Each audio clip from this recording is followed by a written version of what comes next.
All right, YouTube. So I got a question today from a guy on the channel on the fitech video wanting to see he's having cold start issues. I'm not a professional with all this stuff, but I have had cold start issues, and this is the way I figured out how to adjust everything to make it fire up quicker.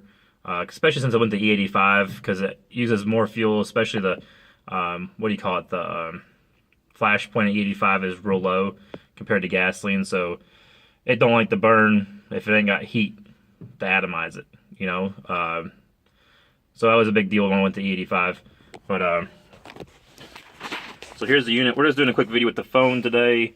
Makes it easier. So you fire this thing up. Got to have the key on. I'll show you where it's at, but key on. It's in the focus for you. And this guy has a 400 horsepower unit, so I think he's going to be in this E85 tuning, should be on his. And then you got, you know, air fuel ratio, spark, whatever. Crank and warm up is what you want to go to. Now, with the key on, this is live data off the computer.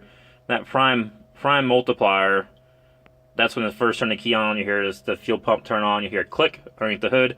That's clicking the injector on, putting fuel into the intake, the wet to intake. Because the fuel's got to be, you got to have a wet intake, otherwise the fuel's just going to stick to the aluminum. There's a technical term for that. I remember reading about it. But here's your crank fuel at 20 degrees Fahrenheit.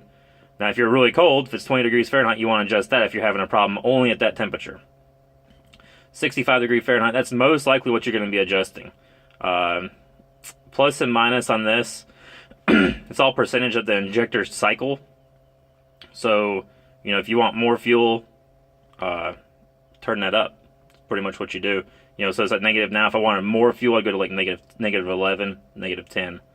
I went by 10 increments until I got a good startup. And then here's crank fuel 170. So this is your fuel when you're 170 degrees. But so if you're warmed already, that's where you want to adjust your fuel if you're having a hard time once it's warmed up and it's not cranking. After start, I didn't change none of that. That's once it starts up and how long it adds fuel to the table for amount of time. The warm-up fuel, I didn't change none of that. That's how I got my cranking issues solved.